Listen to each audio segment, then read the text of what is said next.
ถือว่าเขาวางงานถ้าได้ใบจดมาถือว่าเขาวางงานนับแต่ได้จากเสร็จให้เขาคนเนาะนับแต่วันนั้นก็คือเขาวางงานแต่ว่าบ่อยเกิน60 วันพี่น้องต้องหางานภายใน60 วันให้ได้ต้องหาได้จากให้ได้ภายใน60 วันถ้าเลยถือว่าบัตร EBU เขาใช้บ่ได้เนาะสบายดีพี่น้องพ้องไปสู่ผู้สุขคนสบายดีพี่น้องทางฝั่งลาวแล้วก็สบายดีพี่น้องทางฝั่งไทยเนาะเมื่อนี้วาวิสิมาเว้าเรื่องเกี่ยวกับเฮ็ดใบหนังสือหรือว่าเฮ็ดเอกสารออกจากนายจ้างเก่าเนาะพี่น้องเนาะเรื่องที่จะไปเข้านายจ้างใหม่ก็ว่ากันอีกที่นึงเนาะพี่น้องเนาะมื่อนี้วาวิสิมาเว้าเกี่ยวกับลาออกจากงานเนาะพี่น้องเนาะเป็นครั้งแรกของบาวิที่จะลาออกจากงานตอนนี้กำลังดำเนินเอกสารอยู่เนาะที่จะลาออกจากนายจ้างเก่าไปสู่นายจ้างใหม่เนาะขั้นตอนของการดำเนินเอกสารก็คือถ้าเฮาลาออกจากงานเก่าเนาะหรือว่านายจ้างเก่าเลยถ้าว่านายจ้างเซ็นให้เฮาเรียบร้อยเนาะแล้วก็เฮาก็จะวางงานเขาให้หางานภายใน2 เดือนก็คือ60 วันนั่นเองเนาะเขาให้หางานหรือว่าหานายจ้างนั่นเองเนาะก่อนจะไปรับชมคลิปก็ฝากกดไลค์กดแชร์กดติดตามบาวิทเนาะเพื่อเป็นกำลังใจในการเห็นคลิปต่อไปพี่น้องการดำเนินการเอกสารที่จะลาออกเนาะก็มีเอกสารที่เกี่ยวกับนายจ้างของเฮาเนาะนายจ้างคนเก่าหรือว่าอยู่ในบริษัทเก่าที่เฮาเคยเห็นงานเนาะก็คือมันจะมีเอกสารหนังสือมอบอำนาจก็คือเป็นของทางบริษัทที่เฮาเขตงานอยู่ในปัจจุบันเนาะหนังสือมอบอำนาจเขาก็จะมีให้ทางบริษัทเขาเขียนให้ก็คือเจ้าของบริษัทเองเขียนให้เนาะ ลงชื่อลงนามแล้วก็มีหูมีลายเซ็นต่างๆหนึ่งก็คือใบบัตรประจำตัวหรือว่าเด็กบัตรประจำตัวเนาะก็ปีมาแล้วก็ใบยังเกิดใบที่อยู่อาศัยนะบัวใบยังเกิดใบที่อยู่อาศัยของเราหรือว่าโฉนดบ้านเขานะเป็นกอปี้เอานะพี่น้องเป็นกอปี้เนาะต่อมาก็คือใบรับรองเนาะตัวนี้ใบบอมนะต่อมาก็คือใบรับรองเขาไปขออยู่กรมจัดหางานบอกนั่นแหละใบรับรองเขาไปขอมาเขาก็มีการเซ็นเอกสารก็คือไปขอครับ800 บาทเนาะ800 บาททางบริษัทเขาไปขอให้800 บาทก็มีลายเซ็นเนาะต่อมาเขาจะมีใบนี่อย่างนี้ใบแก่งคนต่างหลาออกจากงานเนาะใบแก่งคนต่างหลาออกจากงานก็คือใบประมาณนี้ใบแก่งออกจากงานก็คือมันจะมีซื้อบริษัทของเขากันที่อยู่บริษัทแล้วก็จะคล้องบริษัทเนาะมีการหับสินว่ายืนยันว่านายนี้ออกจากงานเนาะบทสิทธิ์กันเป็นนายจ้างให้กับคนนี้นะครับมีรายชื่อเข้าไปเขาก็จะเซ็นให้เฮาเนาะประมาณนี้พี่น้องเซ็นให้เฮาก็คือวิธีการดำเนินการเนาะก็คือเฮาไปหาบริษัทที่เฮาไว้ที่เฮาเฮ็ด MOU นะเนาะเฮาเฮ็ด MOU นะตัวยาวเฮาเฮ็ด MOU นำบริษัทที่1หรือว่าที่2หรือว่าที่3หรือว่าที่4ก็แล้วแต่เฮาเฮ็ด MOU นำเขาเฮาถ้าเฮาจะลาออกจากงานแม่นติดต่อเขาคนน่ะถ้าจะให้บริษัทอื่นมาเฮ็ดให้เฮาเขาบ่รับนะเขาบ่รับต่อมือกันที่จะเฮ็ดเพราะฉะนั้นให้ MOU นำไผเฮาก็ต้องไปเฮ็ดกับผู้นั้นเนาะใบแจ้งมอบจากนายจ้างถ้าติดต่อเขาก็จะ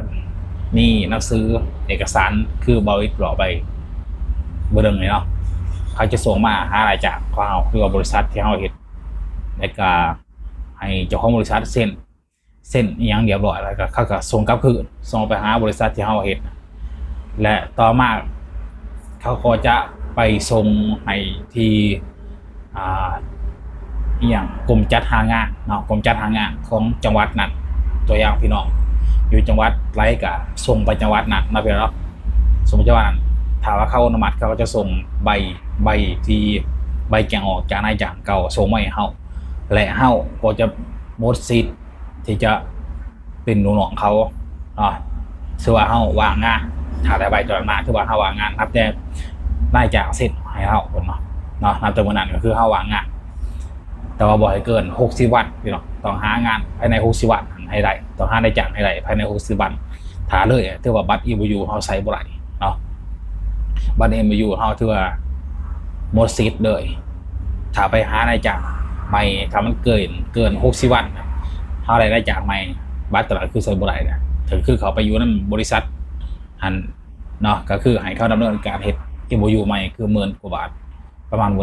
12,000เนาะดำเนินการใหม่อีกเสียทั้งเงินเสียเวลาเนาะในถ้าว่าในใบแจ้งออกมาปุ๊บเขาไปสามารถไปยืนบอลเขาเฮ็ดงานบอลใหม่ไปยืนเขาเนาะเขาก็จะแต่ว่าบริษัทไปสมัครไปแล้วเนาะสมัครไปเรียบร้อยแล้วถือว่าผ่านเนาะเขาก็โทรนำอยู่บูว่าสิท่านบอกว่าที่2ที่3เนาะเพราะว่าส่งไปหนังสือส่งไปแล้วให้บริษัทเขาแต่ยังไม่ทันหอดเนาะว่าบริษัทเขาจะปิดอีกว่าเสาร์อาทิตย์มื้อมื้อนี้มื้ออื่นก็จะปิดหรอกมื้อเขาเปิดบูว่าสิท่านบอกเนาะยังเสียวัน2-3วัน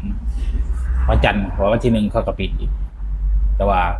วันที่2ถ้าว่าอะไรถ้าวันที่2ก็คือไปวันที่2เลยเขาหายว่าเขาบอกว่าถ้ามีใบแจ้งออกมาเห็นงานเลยเนาะบริษัทเขาโทรมาหลายเทื่อ5-6เทื่อเขาโทรนำเนาะ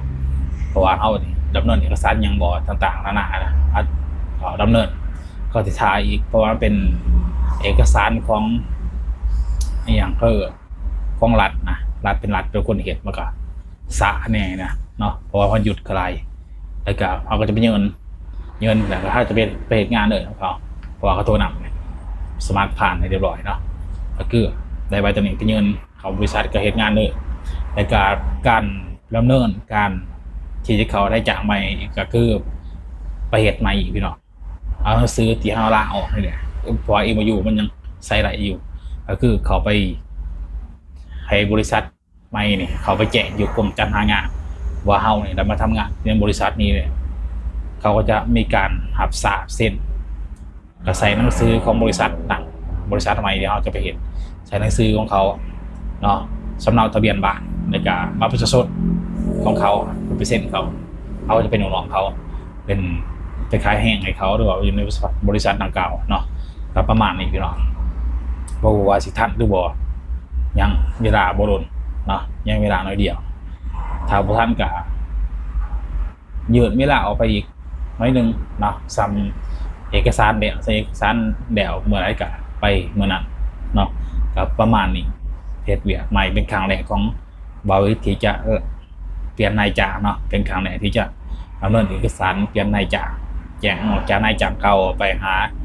แกงเขานายจ้างใหม่เนาะถ้ามีคลิปหน้าบริษัทมาอัปเดตให้พี่น้องเขาได้ฟังนำกันเนาะเรื่องแจ้งเขานายจ้างใหม่ว่าใส่เอกสารยังไงเนาะดำเนินการยากบ่เนาะก็คือแจ้งออกก็คือบุญญาไปพี่น้องก็คือเบิร์ด600เนาะบริษัทเคยเฮ็ดนำเก่านี่ก็คือเบิร์ด600 บาทถ้าเขาไปเห็นในบริษัทอื่นนะอาจจะแพงกว่าบางที่เขาบริษัทไหนแต่บริษัทไปสอบถามเขาบริษัทเนาะถ้าเขาบริษัทอยู่น้ำเขาอะนะ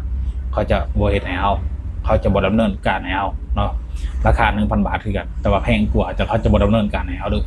เนาะประมาณนี้พี่น้องฝากคนละก็แชร์กูติดตามบริษัทเพื่อเป็นกำลังใจให้บริษัทเฮกิจต่อไปนะพี่น้องถ้าอยากเรียนกาแฟหรือว่าสนับสนุนบริษัทก็สามารถกดซุปเปอร์แตงได้พี่น้องเพื่อเป็นกำลังใจนะพี่น้องพบกันคลิปหน้าพี่น้องสบายดี